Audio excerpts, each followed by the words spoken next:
Semasa menjadi presiden, Kiai Haji Abdurrahman Wahid alias Gus Dur cuma butuh satu kata untuk menggambarkan seorang menteri yang menurut keyakinannya dablek alias mau-maunya.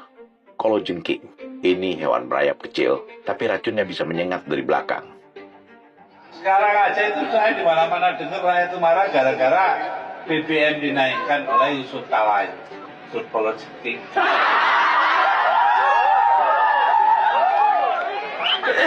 Sopan ya, sopan. Panggil aja Vander Kala. Kenapa dibilang Vander Kala? Dulu, zaman Jawa Timur ini ada Rekomba, negara Belanda di sini. Gubernurnya Van der Plas. Dia membuat aturan pesantren itu adalah Heiligstad, kota suci. Karena itu para gerilyawan jangan sampai ada di pesantren. Ayo, bedanya apa saiki ya? Orang nggak boleh. Pesantren terus cari apa betul ada teroris. Yang teroris satu dua pesantren yang kena semua. Begini kok demokratis itu dari mana? Nah itu kalau saya ditanya gimana Pak itu kan pikirannya kalah begitu. Kita kalau dulu Van der Plas, Rodoar Van der Plas, panggil aja Van der Kala.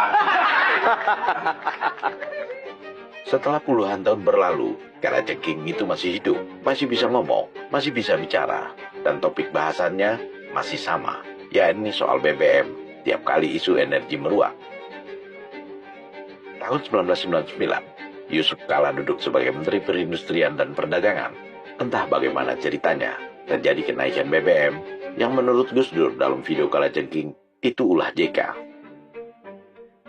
Koalisi besar saat itu juga tekanan fiskal pasca reformasi membuat Gus Dur yang populis dan cenderung menghindari kenaikan BBM tak bisa berbuat banyak.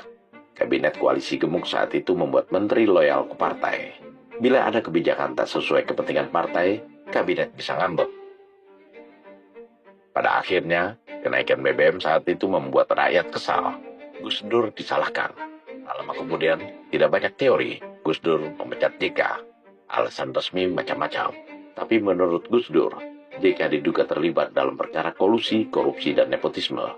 Di antaranya terkait impor beras Bulog, proyek listrik, dan pajak mobil mewah. Gus Dur sampai membawa bundel tebal ke Ketua Umum Golkar saat itu, Akbar Tanjung. Dari kekesalan Gus Dur itu, pesannya jelas, jangan bermain BBM kalau rakyat yang kena getahnya. Dan sebagai presiden saat itu Gus Dur merasa seperti disalib di tikungan. Sekarang di tahun 2026, Kalajengking itu kembali berusaha menyengat. Dan kali ini dengan pengalaman lebih panjang sebagai pengusaha besar. April 2026, harga minyak dunia naik gara-gara perang Amerika Serikat, Israel, dan Iran. Yusuf Kala, entah apa yang ada di kepalanya, langsung melempar usulan, kurangi subsidi, ikuti harga pasar. Artinya BBM naik, alasannya terdengar mulia, APBN terbebani, hutang menumpuk, rakyat pakai kendaraan seenaknya. Makanya lebih baik naik harga daripada cuma kerja dari rumah. Agar dipertimbangkan untuk mengurangi defisit, mengurangi utang dengan cara mengurangi subsidi. Karena mengurangi subsidi berarti menaikkan harga. Dan itu dilakukan di banyak negara. Kenapa? Karena kalau harga murah seperti sekarang, orang tidak cenderung untuk tidak berhemat. Dia akan macet jalan karena murah BBM. Di samping itu, subsidi akan meningkat terus. Nah, kalau meningkat terus, maka utang naik terus. Jadi, itulah sebabnya. Memang ada mengatakan jangan dinaikkan. Iya, betul. Tidak naikkan mungkin sementara bagus. Tetapi utang akan menumpuk dengan subsidi yang besar. Itu yang paling berbahaya untuk kita semua. Nah, kalau utang semua kita kena. Itu masalah utang. Darah JK dari dulu adalah darah pedagang. Bisnisnya meriah, termasuk sektor energi dan migas. Grup usahanya sudah lama bermain di impor, distribusi, dan berbagai rantai pasok energi. Itulah sebabnya ketika Pak Ucu, sapaan akrabnya bilang, naikkan harga, banyak orang langsung memicingkan mata. Apakah ini benar-benar untuk menyelamatkan negara atau untuk membuka jalan lebih lebar bagi gurita bisnisnya yang sudah mapan? Kalau subsidi dipangkas, Harga naik, yang punya cadangan stok dan jaringan distribusi besar akan lebih siap. Yang kecil, yang harian tetap kesulitan. Lantas siapa yang paling siap di pasar energi yang lebih bebas ini? Ya, orang-orang seperti JK yang dari zaman dulu sudah terbiasa bermain di arena itu. Kalajengking alias meminjam julukan Gus Dur van der Kala ini sepertinya tak pernah kehilangan racun bisnisnya. Pemerintahan Prabowo bukanlah pemerintahan yang tak punya hati.